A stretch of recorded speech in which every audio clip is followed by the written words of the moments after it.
For those of you that don't know who I am, I'm Tom Young, and I currently represent District 81 in the South Carolina House of Representatives. And I have been an advocate for reform in many areas, but in particular the Department of Transportation.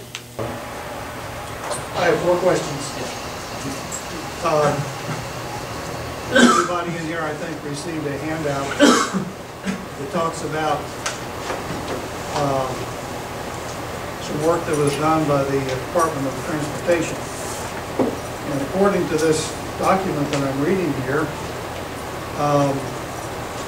there was a private bridge on a private road in a gated community that taxpayer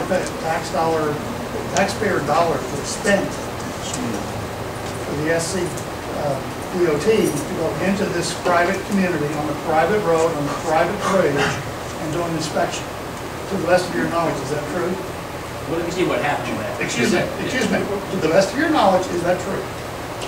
Let me tell you what happened on that, okay? If you'd answer my question, please, first. Is that true? That's a simple yes-no question.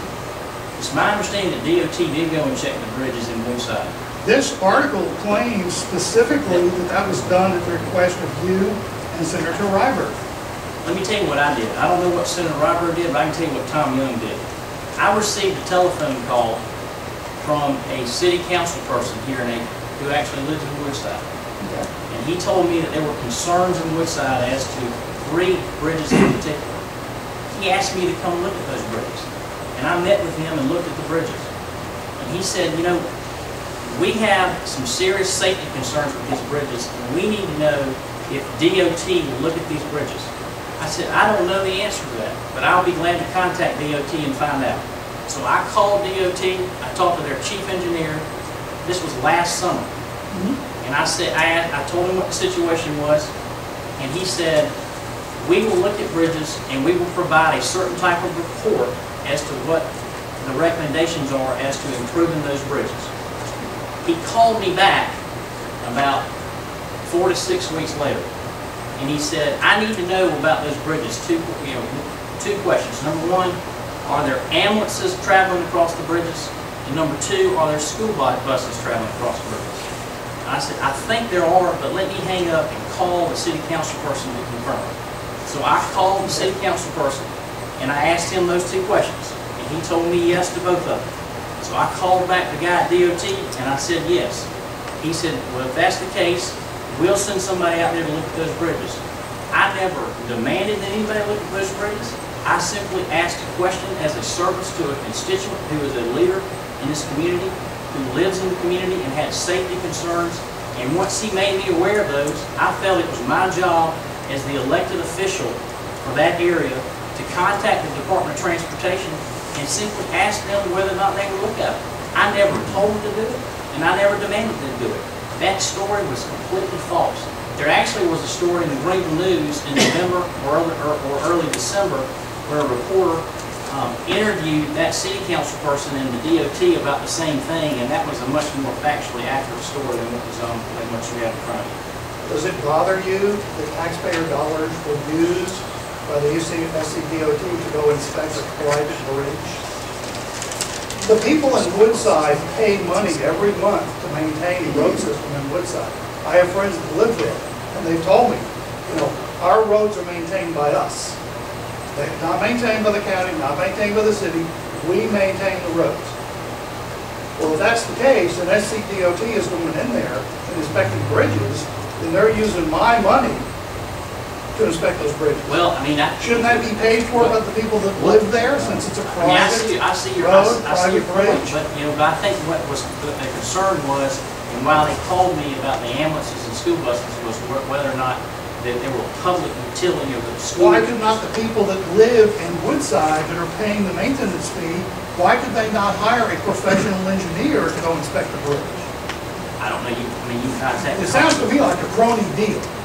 Well, I'm telling you exactly what happened. You can contact the city council person and the homeowner. It sounds like a crony deal to me.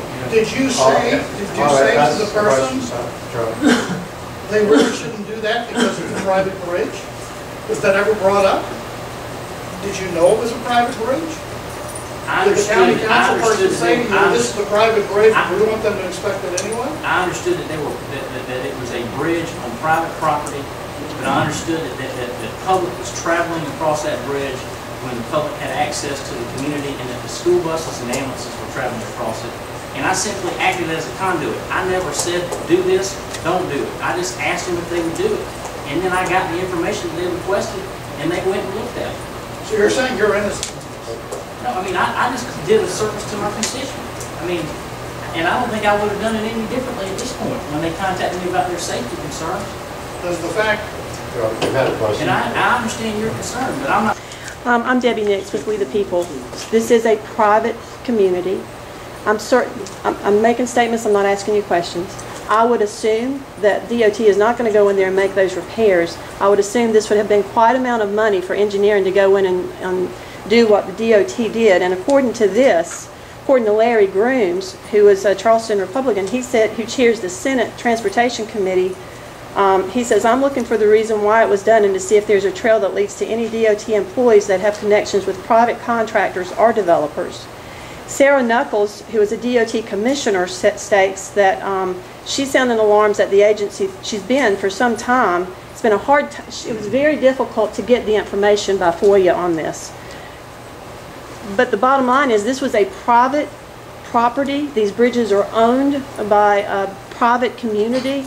And DOT, there's a lot, even the DOT employees, now they don't mention names here, but they have problems going out and inspecting this. You have a powerful position. When you call or you request something from South Carolina Department of Transportation, then they're going to do what they can do to help you. So, but bigger than that, because I think that this is big, I think that there's going to be an investigation, and there actually is a lawsuit that's ensuing right now. I think that people should know that.